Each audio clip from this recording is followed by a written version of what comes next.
The following podcast is a presentation of Project Entertainment Network.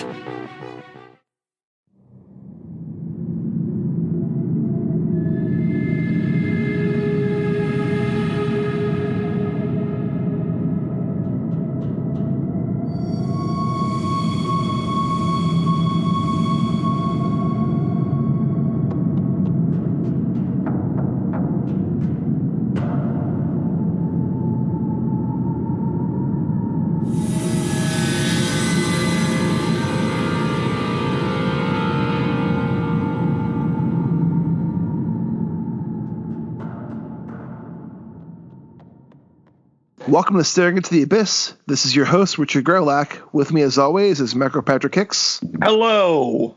Matt Brandenburg. Coming from an audio cassette tape in a dank little art gallery. Oh, very nice. Thanks. Oh, is it $25 or $50? For you, $100. Fuck you. We're broadcasting live from the Bungalow. Ho. Yes, so today we'll be discussing The Bungalow House by Thomas Ligotti. Our first actual Ligotti story. Yeah, we've talked about Ligotti a lot, but never discussed him. But it is Bungalow. This story, man, this is one of the first Ligotti stories I ever read. And it sticks with you. Oh, yeah. I wish I could have read it. I think we'll get into this later. But yeah.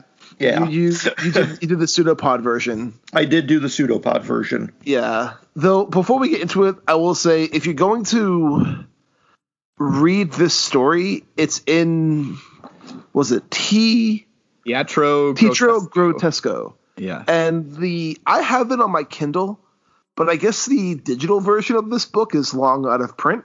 I think they're both out of print. If they are both out of print, that is a fucking shame. Yeah, so I think this is Ligotti's best collection. Yeah. Looking at Amazon for Teatro Grotesco, it's all through third parties. Oh, yeah, it's a shame. So I think this book is completely out of print. Yeah, I got it a couple years ago, and my paperback is a UK edition, but it still works. Yeah. Yeah. So I think the biggest issue with Ligotti is a lot of his stuff is out of print. Yes, you can find it used. You can find Amazon has a paperback in stock. They're selling for $17.39. Yeah, there you go. Buy that. That is actually being sold by Book Depository. So sweet. That's used copy. Which is also a dank little store in a broken alley somewhere. Yeah. Probably in Detroit. So honestly, if it's Ligotti, it's most likely Detroit. Well, going from one dank basement to a dank warehouse, yeah. We'd like to go over stuff that we've watched this last week and just kind of give you some recommendations. Or read. And we have a bit of both this week. But my first one is, I know Matt also saw this, is Psycho Goreman. Oh, man. Get ready. Which, this movie is tons of fun. It's like, how would you describe Matt? I'd say like if Power Rangers. Yes. And it's like every early 90s, late 80s sci-fi, horror, action, rubber suit movie. There's lots of wet puppets. Yeah, done today. It is hilarious. It knows exactly what it is, and it's just tons of fun, and it's really funny. Yes, it's good. There's a nice long interview in the latest Fangoria with the writer-director, and just to kick off the discussion of it, it's funny because they did the PG as a joke because this is clearly it's either rated R or unrated. When we rented it from Amazon, it said unrated, but that's the joke with PG. Yeah, is that it's definitely not a PG rated movie. But the thing is, like, besides the gore, it keeps a pretty light, kid-friendly tone. Besides, like, a few F-bombs in the gore. Well, your makes it really funny. Like, there's like two F-bombs, 3 F-bombs the entire movie. The rest of the time, it's frig or fridge or freak. That's really it. Yeah. It's because, like, what was it? There's a time, like, the dad's taking a shit, And Psycho Goreman pops in. He's like, "The fuck's going on?"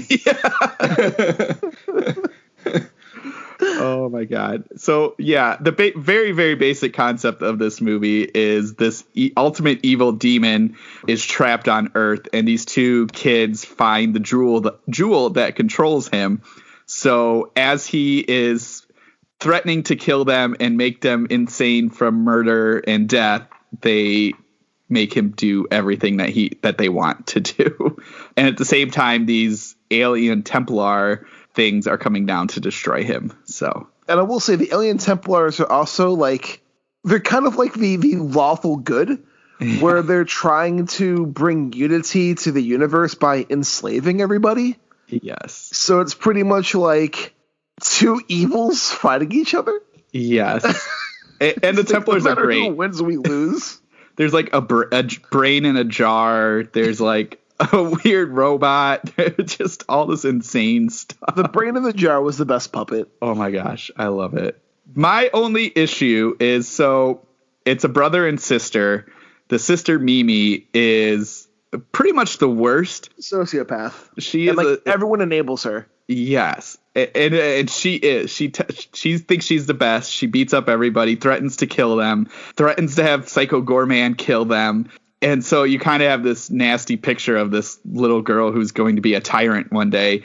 And they set up everything and this is spoilers, but the movie's already out. They set up everything to make it seem like she is going to have to change. You know, like she's going to have a character arc. And you can see it through Psycho Goreman, where he realizes that he has no friends and that he has to kind of like adjust to this world to be better and to get what he wants. And so you're like, cool, perfect kind of like parallel story, Mimi and this Psycho Goreman monster. And Mimi does not change throughout the whole thing, which I think was a huge miss on their part. But the arc was ultimately about Psycho Goreman, right? Because Psycho Goreman was the ultimate evil. Yes. And through Mimi and Mimi's family, he learns the power of love.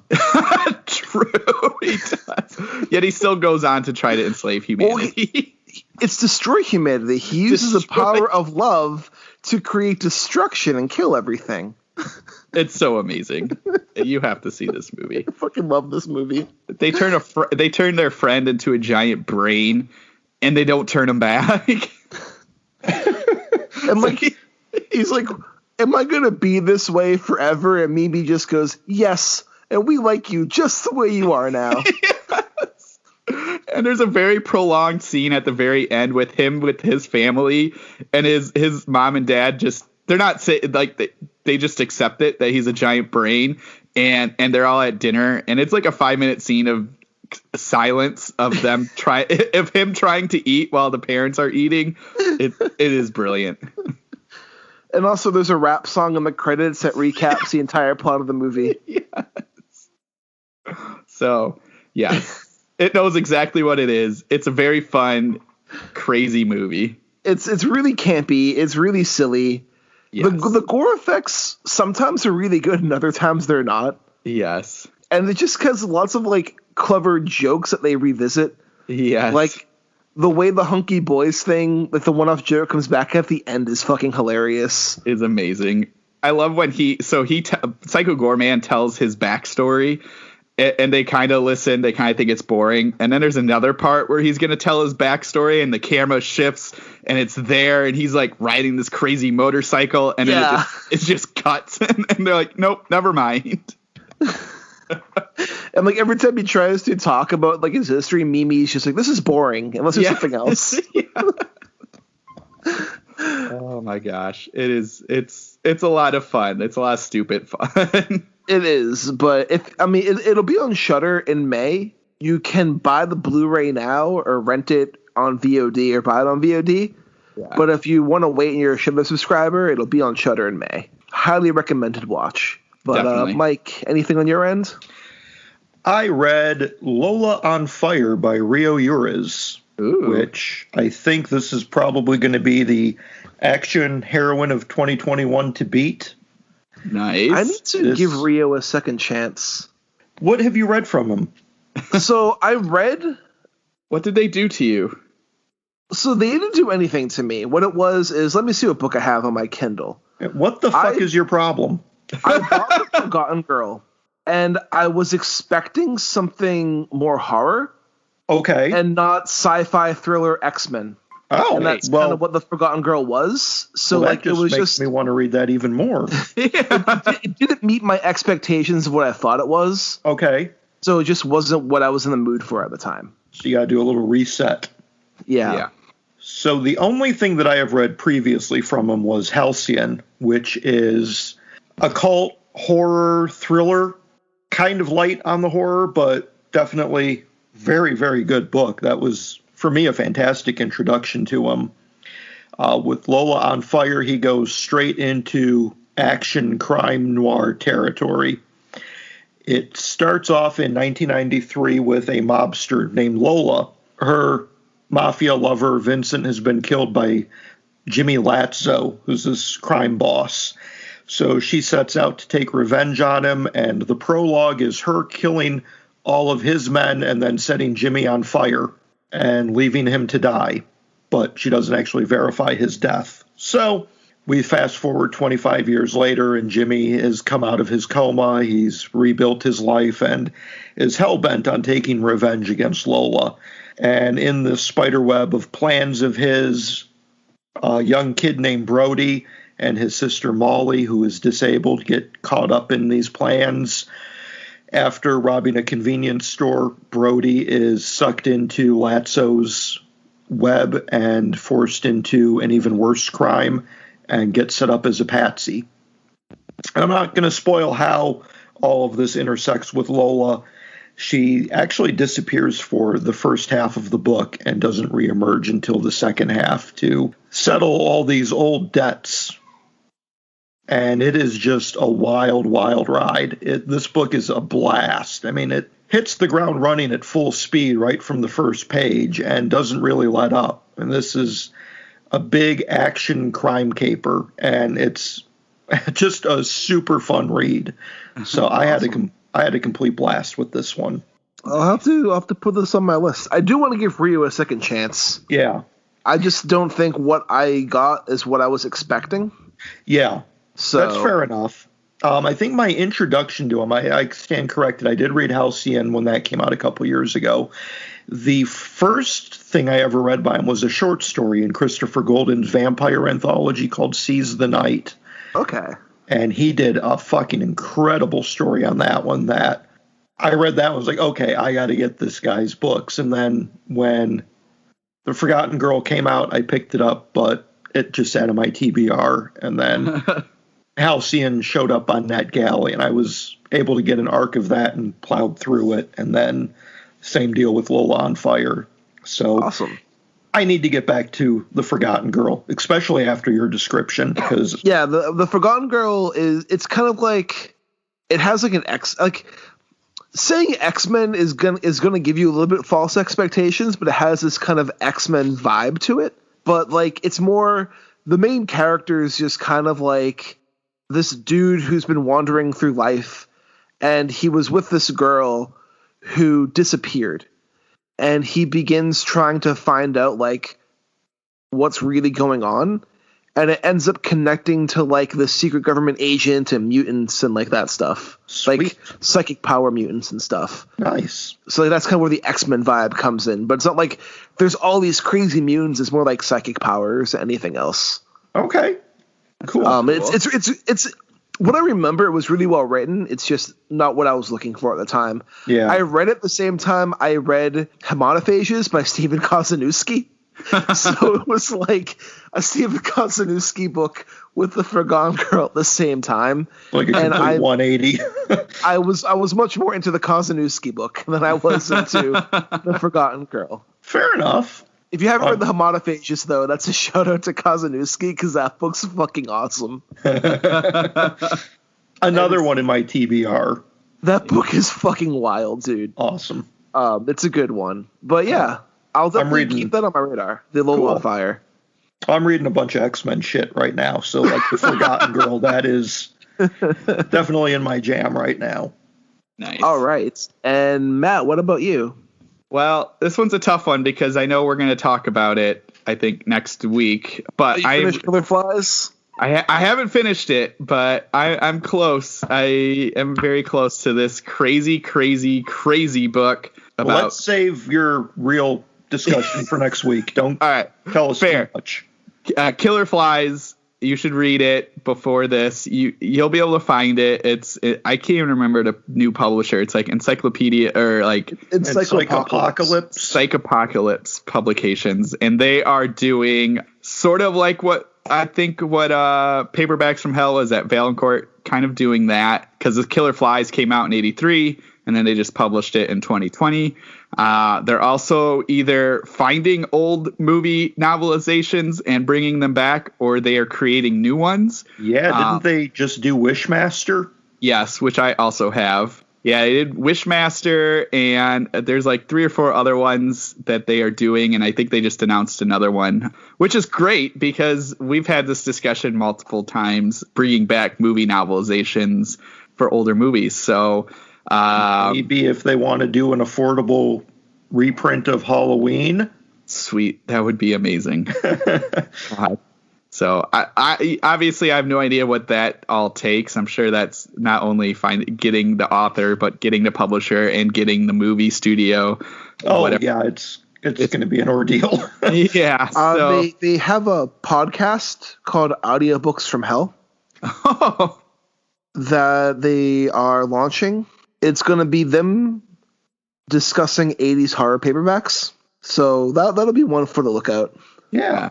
So I'll save my thoughts for Killer Flies for next week, but suffice it to say, it fits squarely in Paperbacks from Hell style books. It just be on the lookout for very, very obvious spelling, punctuation, proofreading, and page layout errors. Yeah, that was my concern with an 83 book. I'm wondering how much of that comes down to if they had to do like the optical character recognition. I was wondering that too, but there's and maybe that's the case. There is a section where they repeat 2 pages. Oh, Jesus. I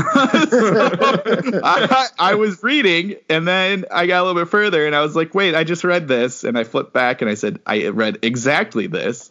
So a lot of quality control. Yes. Brace ourselves for next week. Exactly. If you can look past that, which at some points it's very difficult to look past, it's a very entertaining story. I mean, they have a lot of interesting stuff. They do. They got John Shirley back in print. Yeah. And William Scholl back in print. So they're doing something right. They got a Mick Garris collection. Yes, I saw that. I almost ordered that. They have a lot of William Scholl. They got some Paul Kane. That's a nice Daniel Sarah cover. They got John Penny. Lots of 80s stuff they got back in print. Yeah, so it's pretty awesome. Pretty awesome what they're doing, so I'll give them that. I'm for it. Anything that's going to reprint 80s stuff. A lot of that stuff wasn't very good, but there's a lot of good stuff that was lost in time, so it's kind of cool to have people to bring a lot of it back. And, sometimes it's fun to watch. It's like watching really bad movies. Sometimes it's really fun just to watch a terrible movie. And this is that case. Yeah. Sometimes it's a lot of fun. But I'm excited to talk about Killer Flies. I'm going to start it today. And then, yeah, it'll be a good discussion. Think so. If not, Matt, you're the one who roped us into this. So. It's the first story / book I bring to the podcast, and it's a horrible one. Yeah. It's got all these typos and reprinted pages. The book's just a giant fucking mess. So thank you, Matt. God damn it, Matt. And views from the 80s. So many things that we'll talk about. Well, this is why we have Rich pick everything. Hey, you know what? Technically, I'm going to blame some of this on Tim Meyer because he posted the Wishmaster novelization. So then I hunted that down and I ordered both Wishmaster and Killer Flies. So this isn't really Tim's fault at all, is what you're saying. So as much as I like Tim Meyer, never trust him recommendations. He prefers the Stephen King The Shining miniseries over the movie. Well, I mean, if you're looking for pure story adaptation, that one is closer to the story than the Jack Nicholson one. It is, but it's also not good. Besides, Steven Weber's the only good thing about that miniseries. I mean, it's entertaining. I don't think you're giving enough credit to Rebecca De Mornay. Rebecca De Mornay was pretty good, but Steven Weber, he was really good in that. Yeah, I'll give that Steven Weber performance. He did a really good job. Yeah. Well, if you want to hear more of our thoughts on the Shining debate with Tim Meyer, you can check out our past episode featuring Tim and Chad Lutsky as they joined us to discuss Wormwood. Yes. Only for $19.95. Well, I watched The Queen of Black Magic on Shudder. I know I told you guys to watch this. Did you guys actually watch it? No. This fucking movie, holy shit. So it's written by Joko Anwar, who's the same guy who wrote and directed Satan's Slaves and Impetigore. Nice. He just wrote this one. And it's directed by, I can't pronounce his name because I don't know how to pronounce Indonesian stuff very well. But the director's Indonesian, and he does action movies, co-directing with another director who did May the Devil Take You and May the Devil Take You 2. All right. And this one is a kind of a remake of an older Indonesian film. But from what I've read, it has very little to do with the original. It's just kind of a new interpretation of it. But it's these families in modern day Indonesia are going back to the orphanage where like some of them were from. And when they get back to this orphanage, because the owner of the orphanage is like dying and they want to pay their respects for him getting them off the streets and having them adapt into society. And then weird shit starts happening. And there's this talks about how this woman was locked in a room and begged to let out, and they never let her out, and the room's been locked for 20 years, and if they let her out, bad things will happen. That's revealed kind of earlier on. And it just gets fucking crazy, where there's this curse put on the orphanage due to a spoiler I don't want to give away happening in the past, and people not realizing what actually was transpiring at the orphanage. And now everyone in present day is paying for the sins of the past. You have this one character, this is a spoiler, but you have this one character who's conscious about like her gaining weight, and like she is eating an apple, like cutting it with a knife, and she looks up in the mirror and she just starts cutting off her fat. Like cutting off her stomach, cutting off her double chin.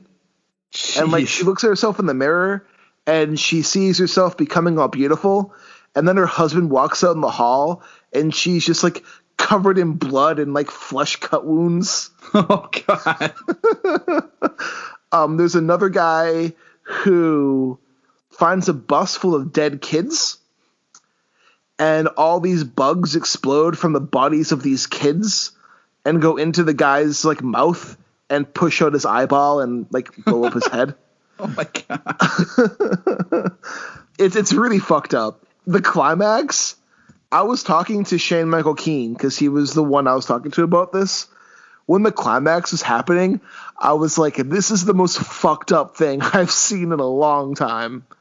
It's fucked up. Like, if you have a low tolerance for, like, gore, don't watch this movie. Because they go really in on the disturbing imagery for the climax. And there's also a plot turn that reveals why it's being cursed that is really kind of like fucked up and could be potentially triggering. It doesn't involve it involves child trafficking, and that's all I'll say. So if that's kind of a triggering issue, it could kind of set you off a bit. But the climax is just holy fuck. If you haven't watched Indonesian horror, this is a good one to start off with. Nice. Because I feel Indonesia is becoming the new Japan for Asian horror movies. Like they're really coming off strong. That sounds cool. I can dig that. But I highly recommend that. Anything else from you guys? Nothing on my end. Only other thing is I started the very best of Caitlin R. Kiernan, which is a collection of hers, and it is amazing, as we can expect. About a quarter of the way through, just finished a story that we had already covered, which was Houses by the Sea or House in the Sea. Houses Under the Sea. Houses Under the Sea, which is awesome to read again. But yeah, after us discussing that, I was like, I need to read more, and then so I picked this one up, and it does not disappoint. The stories are a little bit longer than I was expecting, but they're still, I mean, what can you say? It's a great collection, and you should hunt it down. Well, before we get started, I have one more question for you guys. Uh-oh. Did you see WandaVision episode 4? Yes. Holy crap. That was so fucking good. This podcast is just going to become a WandaVision Stan account, I think, at this point. 100%. Yeah. I mean, well, to be fair, we're all Marvel dorks, so it's like it's to be expected. No, I mean, even after the third one at the very end, it has just mouth open, and then this one, you're just like, holy crap. Yeah, this was a great episode of information that was much needed. I like how it showed like Spider-Man, the second Spider-Man movie kind of explained the return of the blipped. Yeah. But I like how this one showed like everyone coming back and how chaotic it was. Oh my God, that hospital scene was just fantastic. That was a masterful scene. It really was. And I kept wondering, like, what if somebody accidentally walks through the dust? Does that disrupt anything? Because they're appearing so randomly. Like, what if you're standing where this guy is coming back at? That hospital scene was crazy. Yeah. And I like how they brought back Randall Park from Ant-Man and the Wasp. Yes. That was great. I just loved the setup and them watching the show, watching her mind. I thought that was a nice touch, and then just showing us the hunt for all the people in there. I also like how when they're watching the show, all the weird things that are happening, like when we see it, were kind of cut from the version they're watching. Mm-hmm. Yes, that was a nice touch. And then, of course, the ending was amazing. Yeah, it was. Seeing like dead Vision was it's like zombie Vision. Oh, man. I'm excited for what this show is going to be throwing at us because that episode was really unexpected. Yeah. I think from here on out, we're probably going to be getting more of the standard Marvel fare that everyone has been complaining we're not getting enough of. I can't think of, because they've already did the 70s. I guess they could do kind of an 80s or 90s thing, but I have a feeling that it'll be a little bit more outside of her head than inside. I'm intrigued to see where it's going to go next. I really hope when they get to the 90s era for the sitcoms, I'm hoping for a spoof on dinosaurs. Just saying. See, I was hoping they were going to do The Office. I want to see Vision try and do like a Jim Halpert look at the camera. Oh, that'll go to the 2000s if they go that far. Yeah, maybe. We'll see what happens. I don't know, man. I think a WandaVision dinosaurs riff would be a lot of fun. Well, dinosaurs did just appear on January 29th on Disney Plus. And I started rewatching it, and that show it holds up pretty well. We tried watching it. We were trying to introduce our toddler to it, and he was not having it. Honestly, there's a lot of like adult themes of dinosaurs that I didn't realize were going on. Like there's a whole thing of like there's one whole episode that's subtly about homosexuality and accepting gay people, which for like the 90s is pretty like groundbreaking for a sitcom in the 90s about fucking dinosaurs. Right. Yeah. I was just gonna say about a bunch of people in rubber suits. Actually, they're puppets. They're Jim Henson puppets. Yeah, there's people in there. No, like most of the dinosaurs are puppets and animatronics. Oh, are they? Like those are Jim Henson stuff, which is going on that show. Wacky. Elmo does the voice of one of them, actually. The actual Elmo? Yeah, the actual guy who voices Elmo is one of them. The real life Elmo. I was gonna say not the person, but Elmo. Yeah, Elmo himself. Yes. The little red guy. But it explains the dude so who much. voices Elmo is one of the voices. Is he the baby? I forget which one he was. He might have been the baby. The baby's fucking annoying as an adult. But the show dives into some serious topics. Like, I was kind of surprised rewatching it. I do know the last episode deals with that extinction. Well, there's one episode. Yeah, the last episode's about extinction. There's one episode where they're talking about in this world of the dinosaurs, when their mother-in-laws hit a certain age, they get sacrificed by being pushed off a cliff. Yes. And the main character, his mother-in-law's hit that age, so he has to go through this ritual. And there's a part where, like, he's watching his boss push his mother-in-law off the cliff, and it's just a video of, like, this old dinosaur being pushed off a cliff and falling and screaming to death, and they just laugh. And they're like, let's watch it again. Oh my gosh. Well, I do remember they threaten to eat each other and stuff, which I always thought was messed up. There's also one episode about racism where like the two-legged carnivores are blaming the herbivores for all their problems. Oh god. They tackle like racism and stuff. It's interesting to go back and see it as an adult and be like, man, a lot of this went over my head when I was a kid. All I know is my wife had started telling our 3-year-old about it because he is obsessed with dinosaurs. We were telling him about this show when we were kids. And he really was captivated by the idea of the toddler yelling at the daddy, not the mama. God. Damn it. So we thought, okay, well, now it's out. We'll show it to him. And then I got concerned because of how he behaves. I'm kind of like, okay, well, how am I going to stop him from hitting me with a frying pan as he yells, not the mama? Spoiler, you're not. Yeah. Well, thankfully, we watched like 5 minutes of it, and he just started yelling, not this show, not this show. So we put on something else for him, and he was happy. Well, you know what? Why don't we put on a cassette tape? Yes. And listen to the dank and dark narration of the dreamscape that is the Bungalow House. Filled with vermin. Yes. Lots of vermin. So, I know Matt and I have read a lot of Ligotti. Was this your first Ligotti, Mike? It was indeed, yeah. What did you think for your first Ligotti experience? You know, Pseudopod did an absolute marvelous production of this. It was a great narration, great audio. Unfortunately, my brain no longer really works well with audio stories. Okay.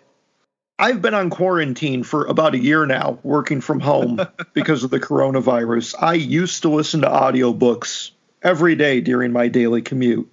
I haven't had a daily commute in a year, which means I haven't listened to an audiobook in a year, and my brain kind of lost that wiring to really be able to sink into an audiobook, and I fucking struggled. My attention was wandering all over the place. I had a very difficult time focusing.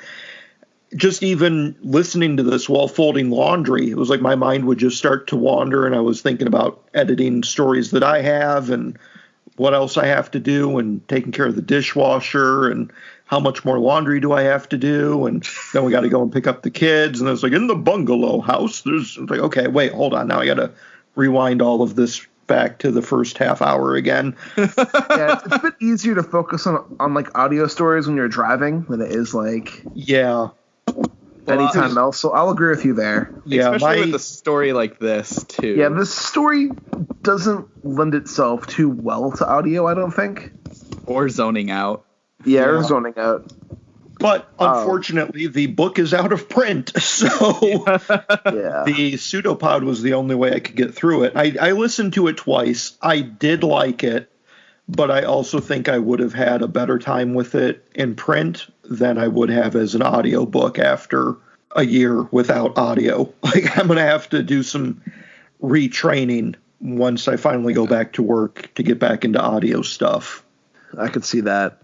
Who narrated it? I don't know.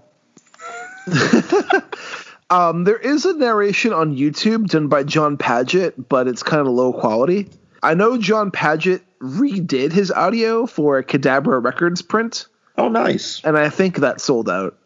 Yeah. But I did want to hear the John Padgett, like, Cadabra Records version of it. So the narrator for Pseudopod was W. Ralph Walters. Okay. Walters. Okay. W. Ralph Walters. Well, I'm glad to hear that Ralph did a really good job on this. Did you guys listen to the Pseudopod? I listened to it a couple years ago but I kind of forget how the production was because it's been a while. Yeah, one of the neat things with the production is if you've got the standard narrator just doing the regular narration, but then when he is transcribing the tape recording, it does this neat little audio switch, so it makes it sound like a rough tape recording. Oh, that's awesome. That fits the vibe really well for this. Yeah, it gets really staticky and kind of tinny. It's really well done.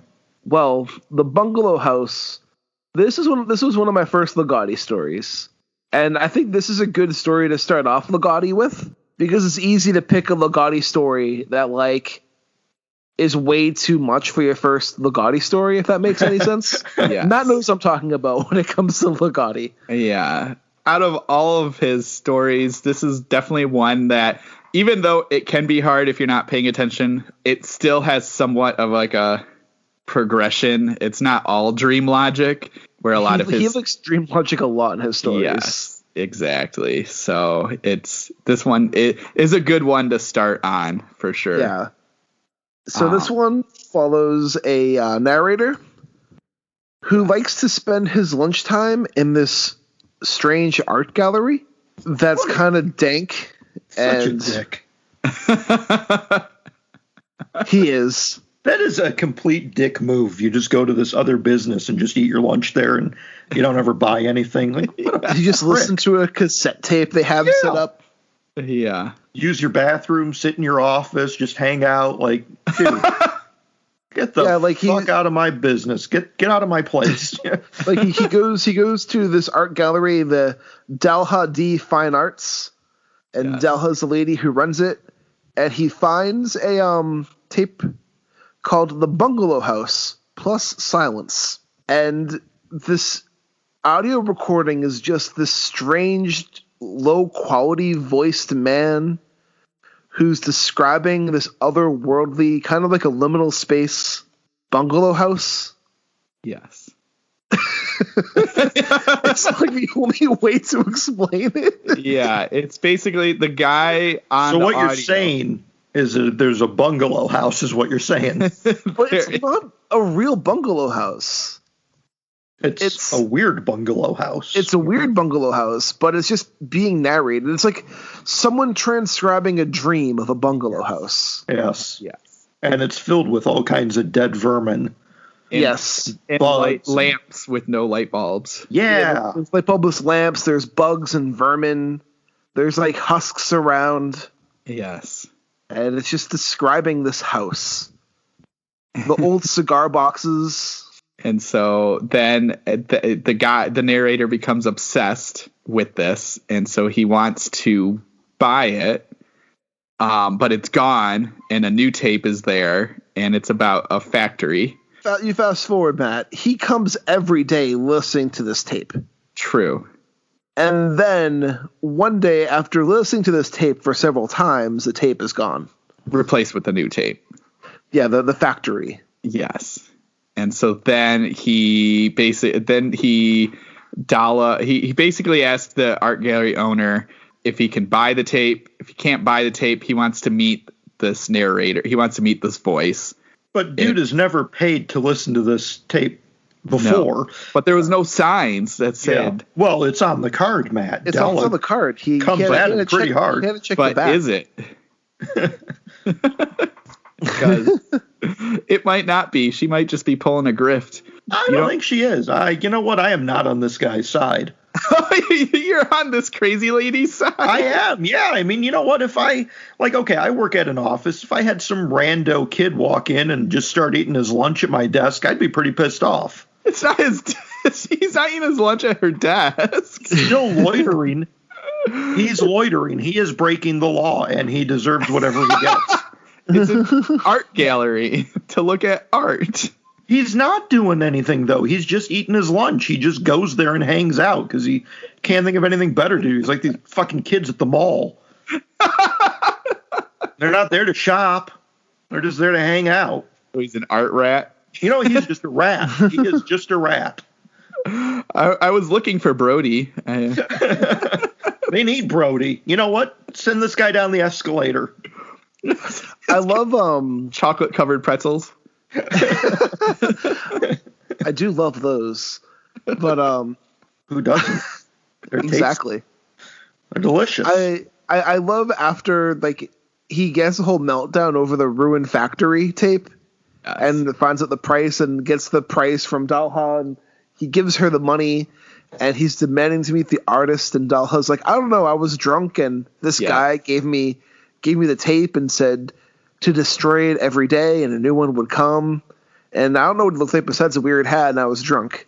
Yeah. And then like our narrator gives her the money, and I think my favorite quote from the story that I don't know, this made me laugh was like, and did you destroy the Bungalow House tape? I asked. Of course, said Dalha with some exasperation, but also with insistence. What do I care about some crazy artist's work or how he conducts his career? Besides, he guaranteed I would make some money on the deal, and here I am, already with $75. Oh, that's like, perfect. There's something about that's like perfect Ligotti, like cynical humor. Yeah. But now I'm wondering, after this little foray with Matt, is what are the Ligottian influences on the Kevin Smith universe? Well, have you seen Tusk? I mean, Clerks. Clerks is an existential horror film. It is. But I'm not even supposed to be here. I was going to say Clerks 2 isn't. That's a very Ligottian kind of outlook that I'm not even supposed to be here. Do you guys know what the original ending to Clerks was? Yeah, he was supposed to get killed by a convenience store robber. Yeah, he's supposed to get robbed and shot. Yeah. Which I think would have been like a much more like, I wasn't supposed to be here today, and now you're fucking dead. Yeah. I don't know. I think the Ligottian version is that he's stuck working at that convenience store his whole life. Quick Stop forever. Yeah. Well, the Quick Stop closes and they move to movies. Yeah. Well, then they open the Quick Stop back up. That is true. So he's right back to the Donkey Show. Yeah. God. Whatever happened to Kevin Smith, man?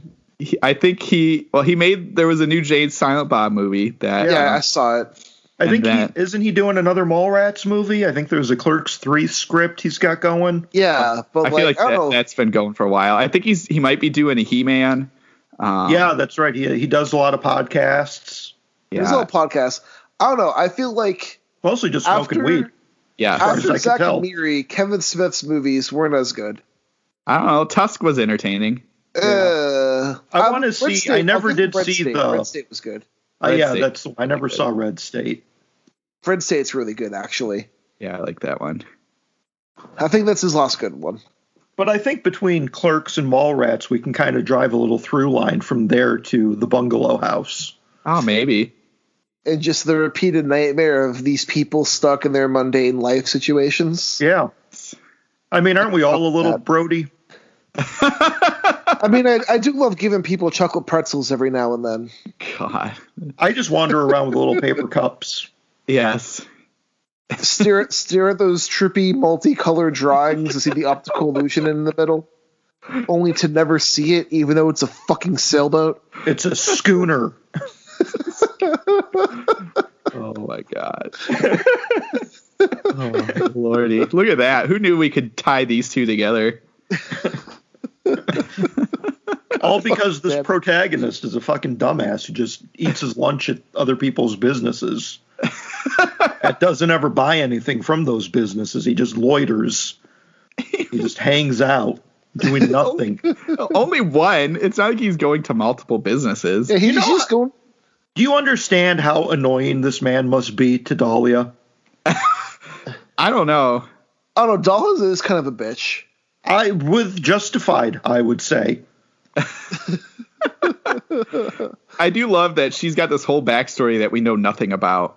Yeah, she's probably getting crumbs. I think she's a borderline alcoholic because all of her stories involve her being so drunk that she doesn't know what's going on. Yeah, right. Well, I mean, this guy's in there all the time. He's driving her to drink. But she gets all sorts of strange calls. Yeah, and that's where the only one who thought maybe she was a phone sex operator. Oh yeah, no, that was where my brain went. Was that either she was doing that or she was like, I don't know, she was like a call girl or something. Yeah, I was thinking something like that too. All right, it's not just me then.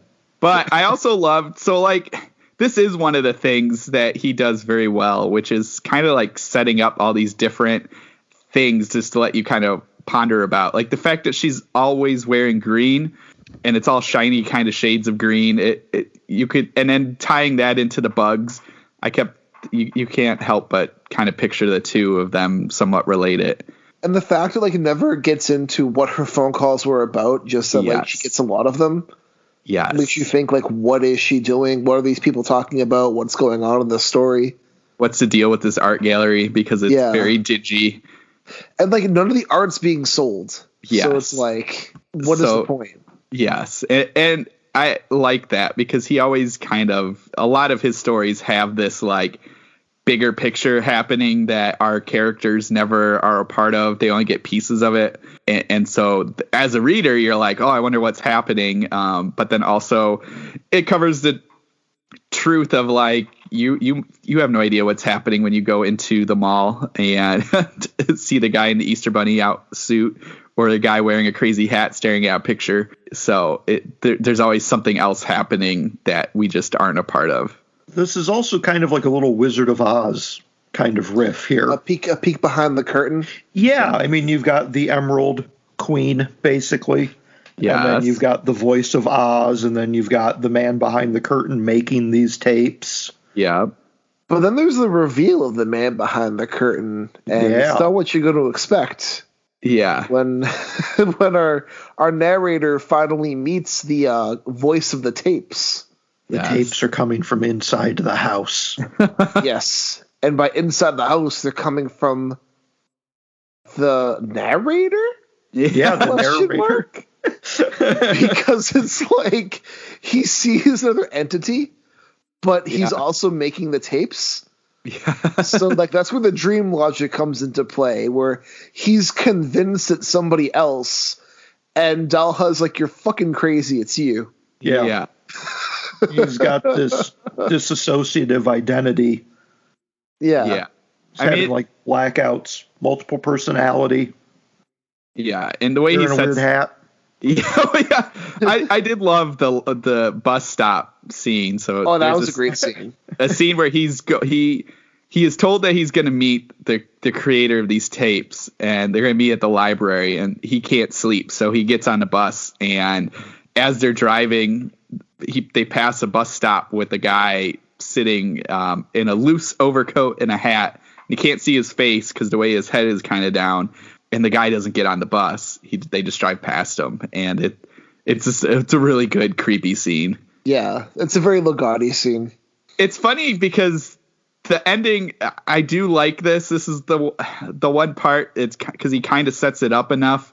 Like there's in the art gallery, there's a basket full of doll parts, body limbs. Yeah, I loved that. I'll paint it different colors, and he takes one, and then he goes into this kind of discussion on when he's reading when the narrator's reading stories or even just paper, he reads it in a different voice. He's like, it's not his voice, but it's the voice that he imagines of whoever's writing this.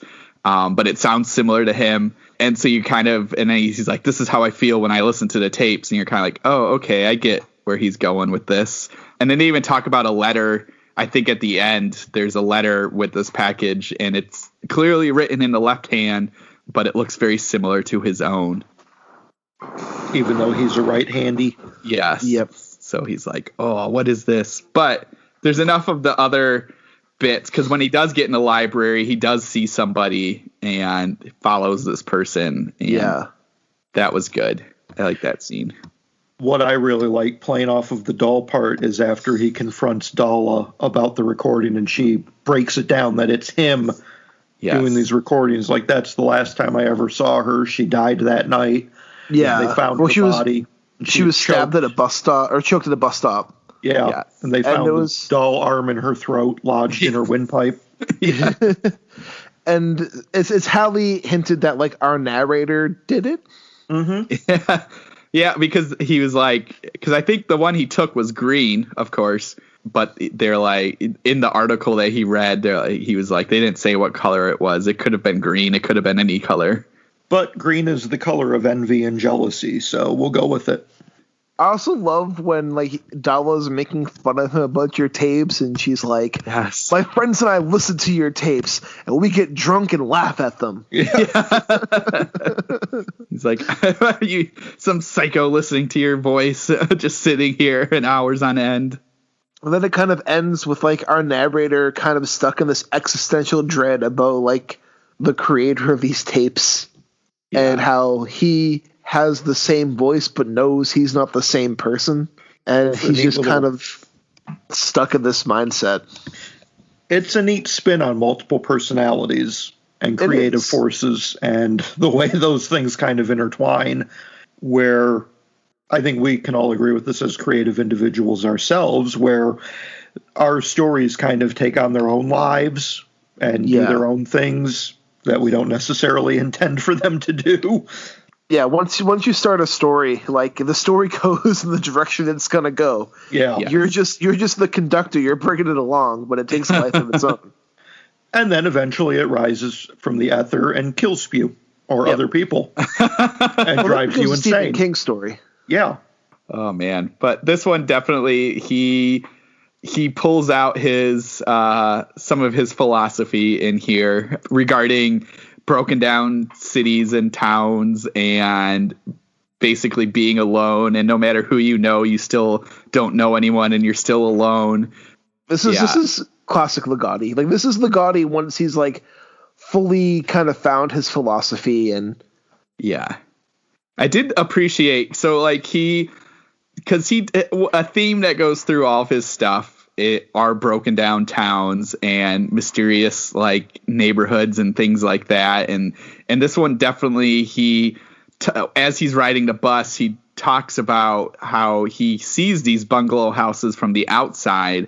One, he always pictured that's the dream in these tapes. That's how he always kind of pictured them on the inside. Yeah. But they're all kind of busted up and dirty, and he sees the street. They never go down the streets, but the streets seem endless, full of these bungalow houses. And the factories, he passes these factories every day, and they are all broken down and busted out windows and everything like that. And it ties definitely, even the gallery. I mean, it's this dingy. It's falling apart. The windows are film covered in grit, and you can see through the linoleum to the cement floor. And then it shuts down at the end. I mean, he has a number of stories where businesses mysteriously shut down with little tiny signs usually on them and stuff like that. So it definitely has all of his trappings collected in here. I would like to know where our narrator goes from here. He probably kills himself. Think so? No, I don't think he does. I think he sits in this crazy little world of his own that he knows he'll always be alone, and he'll continue working at the library until making tapes. Keeps making tapes. Yeah. I always that was a fun little, like, he meets the janitor, and the janitor's like, well, I gotta watch these doors after a tape recorder was stolen. Yeah, I like that. I will say, though, for our listeners who haven't read Ligotti, this collection, I think, is probably his best. Yeah. It's definitely his easiest to get into. Yes. Because, like, the town manager, that's classic Ligotti. Oh, God, I love that one. And it ties in a lot with, like, the derelict towns and destroyed towns and abandoned factories and managers taking abuse of their power and what it's like to just kind of be a pawn in somebody else's game and how useless and pointless that makes you feel as a human being. Yes. Like, these are the common themes that appear throughout these stories. And I know that sounds very depressing, but welcome to Ligotti. Yeah, honestly, I was expecting something a little bit more depressing and misanthropic and antinatalist than... I mean, I will say... So Thomas Ligotti, he goes through several different phases. His antinatalist stuff is more in his philosophy than it is in his fiction. Okay. Yeah. Which he has one nonfiction book that's just like kind of his nonfiction essays and his philosophy. Is that the conspiracy against the human race? Yes. Yeah. Okay. And that's if you listen to I think it was the This Is Horror 200th episode where they had a bunch of different authors. They talked to John Padgett, and he helped a lot with that one. And he was like, it was really hard after that. He was like, that one really messed him up. Yeah, that one's dedicated to John Padgett, actually. Yeah. Like, the dedication just goes to my friend John Padgett. Now, when you say it messed him up, was that because of the themes of those essays and the topics? Yeah, it made him extremely depressed. Hunt down that episode of This Is Horror, and okay. I don't remember if he's in part 1 or part 2, but he talks about how, because like his whole section, I think, I get Michael David Wilson and Bob Pastorella had all these authors talk about different facets of writing and everything, and John's was about like dealing with depression and kind of dealing with emotion as you're writing, and he brings that nonfiction one up, and he said that one definitely it took a lot out of him. Yeah. And we know John Padgett is a Thomas Ligotti acolyte with his literary magazine Visterion. He began the Thomas Ligotti website. So he has been neck deep in it. It's funny that a book from Thomas Ligotti would ultimately break him. I mean, he talks about there was other things going on, but that one was kind of the straw that breaks the camel's back kind of thing. It seems like a very Ligottian-esque narrative from what I know of it. I've read Songs of a Dead Dreamer. Those essays are really heavy. That's a great one. That's a Penguin classic, one you should be able to find. You can either find that one or Conspiracy Against the Human Race. And then there's also Songs of a Dead Dreamer and Grimscribe. Penguins put those out in a collected.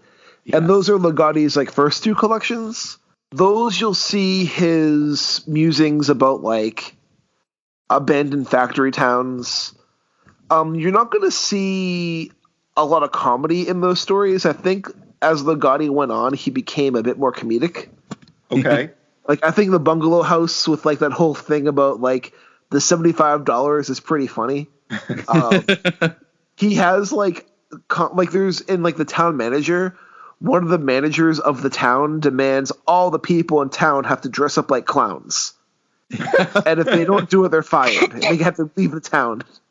So like it becomes a clown town.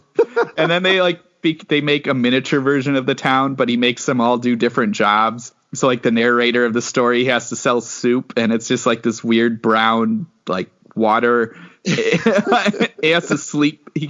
No one can leave there. He makes I think the mattress owner becomes part like baby town. So the owner has to dress up as a baby, and that one's fun because then at the end they make the narrator the town manager. Yeah, but it's also like the town manager kind of shows off like look like it's depressing, like showing like people having to succumb to someone else's power. But there's also a comedy aspect to that story as well. Yes. But his early stuff is a lot more like straightforward horror. That kind of gets a bit more surreal. Like The Frolic, I think, is a really good Ligotti story, which is just about this like man who returns home from his job as a prison psychiatrist. And there's a new prisoner that they've got who is a child murderer. But according to him, he never kills the children. He sent them frolicking, and they're playing in like a different realm when like they're found like decapitated and cut up and dumped in like garbage bins. And the psychiatrist, who's our main character, he's like, I can't do this job anymore. I have to leave. And that day when he was interviewing this killer seemed to know an awful lot about the psychiatrist's personal life than like he should know. And it reveals that their daughter was playing with a stuffed animal that was given to her, not by neither parent. And they go to her room at the end, and her window's open, and she's gone. And there's a letter that from the killer that says, I've taken your daughter frolicking, or something like that. Yeah. And it just kind of ends. Like he's able to escape from the prison and take the psychiatrist's daughter away from him, presumably to kill her. And that's how the story ends. Yes. Wow. It's a good one. They actually made a short movie of that on Amazon. Dreams of a Mannequin's a really good one too. Yes. That kind of brings Ligotti's imagery of like dolls and mannequins and people becoming like real life mannequins into the fray. The Nyctalops trilogy is a fun one with like the people turning into plants and everything. Yes. Alice's Lost Adventure is one I like a lot too, with the old lady who's a children's writer who's like an alcoholic. That's a fun one. Now, where does the Bungalow House fit in Ligotti's bibliography? Is this an older story or a more recent one of his? I mean, it's from his third collection or fourth collection, and I'd say that's kind of later Ligotti. It follows a bit more into like rundown factory towns.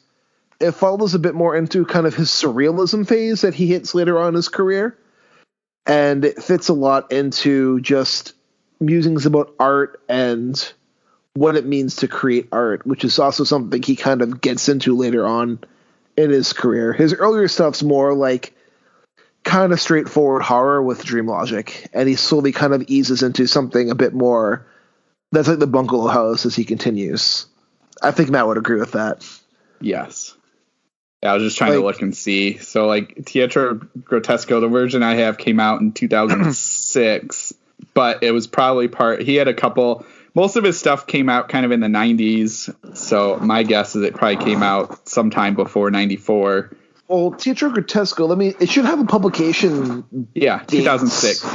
2006. It doesn't have the date for the story, at least in the version I have, but he did come out. There is a omnibus that has all of his short stories called The Nightmare Factory, but basically if you have the Penguin Classic and Teatro, then you're probably have all of his stuff. Yeah, I tried to look for The Nightmare Factory, and that is also out of print. Yeah, it's a little pricey, too.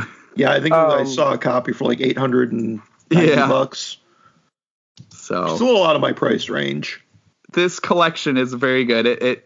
It has Gas Station Carnival, I think it is. Which, that's a good one. Which is interesting, kind of to cover, gas station carnivals. So, like, if you've read John Padgett's collection, he talks about an indoor swamp.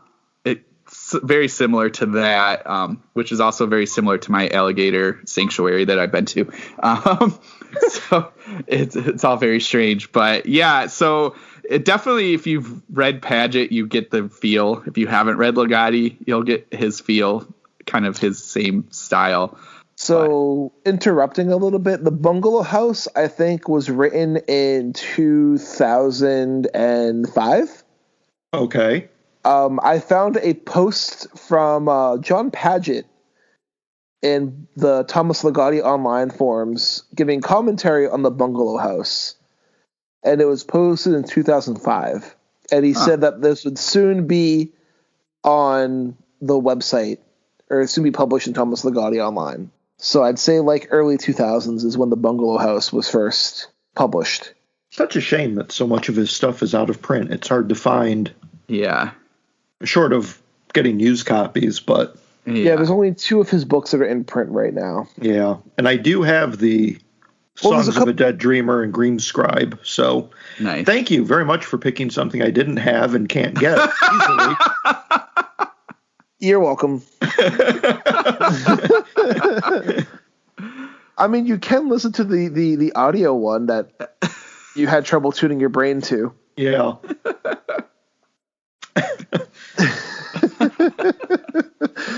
But yeah, there's also for published Ligotti, there's My Work Is Not Yet Done. That's also published, which is like 2 novellas that deal with his corporate horror stories. Workplace horror is a big theme for Ligotti, if you haven't realized this yet. Yeah, fair enough. There's also The Agonizing Resurrection of Victor Frankenstein and Other Gothic Tales that's still in print. And then I think he has a poetry collection that's still in print. And I think The Spectral Link is his last fiction that he published. And that came out in 2014, I believe. And that's like a novella. And I think that's it. I don't think he hasn't written anything in a while. But I'm pretty sure he's like retired. I know from what I've heard of John say, he's been going through lots of like personal health issues. And like he's a recluse. Like I think John is one of the few people that Thomas Ligotti talks to. Yeah. So when Thomas Ligotti wants to make himself known, he makes himself known. I think for this StokerCon 2021, he's a guest of honor. Or was he for the 2020? He was a guest of honor for either 2020 or 2021, but he's probably not going to be there anyway, so. Yeah, he has like crippling social anxiety. I want to say it was 2020 that they had. That's what I was trying to think. I knew it was either it just happened or it was going to happen. I guess I could Google it. 2019, he was awarded the Lifetime Achievement, Bram Stoker Award for Lifetime Achievement. What? He deserves it. So the one that we were at? I think we were at 2018. Were we? What year is it? It's so hard to keep track of anything. We're at 2019. Yeah, 2019. Owl Going Back and Thomas Ligotti were both given the Lifetime Achievement Award. That had to have been the one we were at. No. What? Well, no, it wasn't. It wasn't 20. We were 2018. That was Graham Masterton. Are you sure? Ish. I mean, according to Wikipedia. I'll tell you.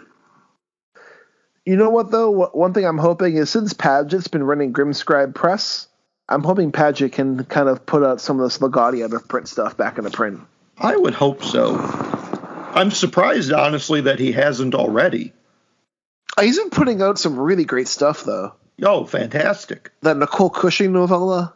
Yep, that was great. Oh, I fucking loved that one. I'm looking forward to the Michael Cisco. He's got a Gemma Files book coming out. It should already be out by the time this airs.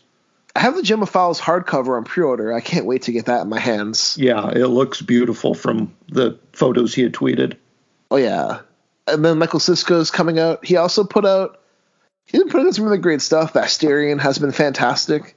I don't know, John Padgett's doing really good stuff, and knowing how much of a fan Padgett is of Ligotti, I could definitely see Padgett trying to bring some more Ligotti back into print. I'm pretty sure it's difficult with like copyrights issues and. Yeah, but I mean, if they can go ahead and get the Tetro Grotesque back out, I would appreciate that. Yeah.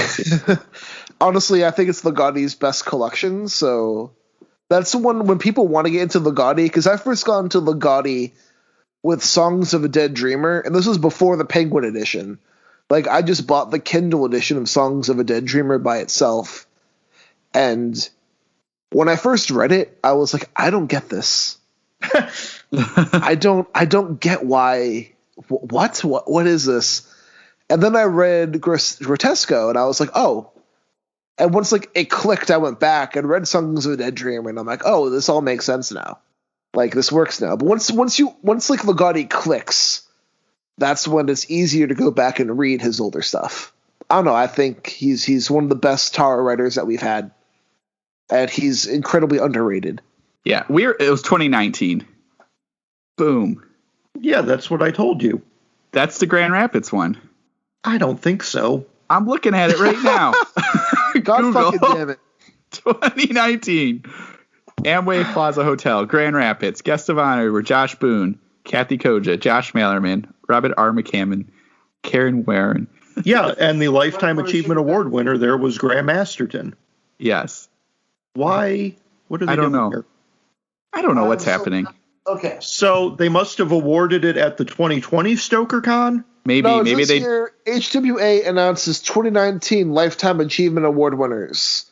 Owl Going Back and Thomas Ligotti. But maybe they do. Maybe at the con. And this is going to be this. This was supposed to happen in the UK StokerCon. All right, so that's 2020. That's the 2020. It says the Horror Writers Association is delighted to announce the recipients of this year's Lifetime Achievement Award, presented in alphabetical order, Owl Going Back and Thomas Ligotti. The award will be given during this year's Bram Stoker Awards ceremony, taking place at StokerCon in Scarborough, UK, from April 16 through April 19. Yeah, that's 2020 then. We deciphered this mystery. As if it isn't hard enough to keep track of time at this point. Yes. This picture of Ligotti's hilarious. He's just like scowling at the camera in a flannel t-shirt and sweatpants. We did it. We did it. We figured out your super mystery StokerCon. Well, if you're still listening to this podcast, right? They're like, what is happening? It's all part of this. That's all part of the It's all part of this Ligotti like horror repeating itself. Everything is connected. That was basically the factory tape was the factory plus voices. So we could be staring into the abyss plus mystery plus craziness plus confusion. Staring into the abyss But yeah, that's how good we are. Plus the void. Yeah. But seriously, we give you double plus. It's better than one. If you haven't listened to Red Ligotti, if you're a horror fan, you need to unfuck that. Yeah. Give it a whirl. Even if you don't click with Ligotti, it's still worth giving Ligotti a shot. And who knows, you could be like me and you don't click with him at first, and then you eventually click with him, and it's like, oh, this really is something special. But you don't know until you give it a try, and I highly suggest giving Ligotti a shot. He's not the happiest writer in the world. His stories are mostly the feel-bad stories of the year, but I highly recommend them. Well, I do have Grim Scribe and, Songs of a Dead Dreamer, the twofer that they put out. I've got that one on my Kindle. Penguin Classics Edition. Yes. Which it's kind of cool to see Ligotti having a Penguin's Classics Edition. I was trying to look. I think I've talked about this before, but I think it's either Laird Barron. I think it's Laird Barron, but I'm looking through the collection. I can't pull it off the top of my head. He does a whole story that's totally Ligotti pageant kind of joke about them going to see a reading at some creepy bar. You had to go up 3 flights of stairs in this really creepy place, and it's kind of like an Easter egg all-star story because he's pulling out all these authors that are all hanging out at this little place, and they're going to see the mysterious hidden author that never comes out, and instead of that, it's a puppet, and a puppet goes up on stage and is reading, and as they're reading, they go into this weird dream state, and strange things are happening. It's very entertaining, especially if you've read both Paget and Ligotti and Barron and Langan. I think you'll enjoy it, but I swear, if I find it, I'll tell everybody, but it's in it's in Barron's collection, I believe, one of his collections, but it might be in a Langan collection. I can't remember. Who knows? I think it's in a Barron collection. That's what I thought. It might be. I think it's in The Beautiful Thing That Awaits Us All, but anyway. Ligotti is a must read if you're a horror fan. Just give him a shot, see what happens. You might slowly lose connection with the real world around you and understand what these inverse dreamscapes are all about. Next week, we're going to be diving into... Well, first off, I should say, we're going to be doing a whole 180. And instead of talking about tapes and voices and doll arms getting shoved down throats, we're going to be talking about killer flies and eyeball juice drinking. Oh my goodness, so much eyeball drinking. You don't even know until you get into this story, but nobody's eyeballs are safe. I have a thing with eyeballs, so this is going to be terrifying for me. Get ready, because it loves to attack the eyeballs. Awesome. That's going to go over real well. Oh my god!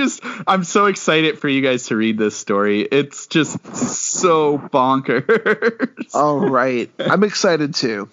Matt, where can the listeners get in touch with you? You can, if you go down the darkest alley in your grimiest part of town, there's a little bookshop behind the dumpster. I'm in there. It's called Twitter, and it's Brandenburg DM. And Mike, what about you? They can also find me on that dumpster called Twitter at Mike H5856. For me, you got to take a drive down to Fall River and then take about a left onto Anvil Road, where there's a giant abandoned shoe factory. You want to go inside that shoe factory. There's a crawl space that's a little bit beneath the conveyor belt that's on the right-hand side. You're going to want to go down to that crawl space, and in that crawl space, you'll find Twitter, and you can follow me at Rudy53088. And just ignore PG watching television upstairs. Yeah, PG's cool. And you can also make sure to follow The Abyss with @IntoStaring. Make sure to give us a review, give us some likes, give us some follows on social media, and help The Abyss spread through the algorithm so the Bungalow House can reach the ears and eyes of everybody. And this is Richard Gerlach saying, keep staring. We either need an awesome rap at the end of this or a rap about the Bungalow House.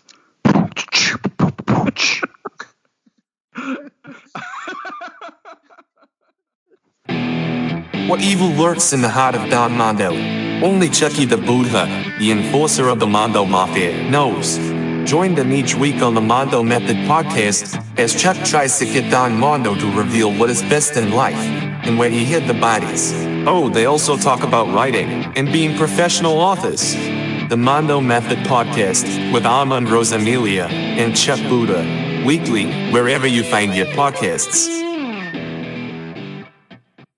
This has been a presentation of the Project Entertainment Network.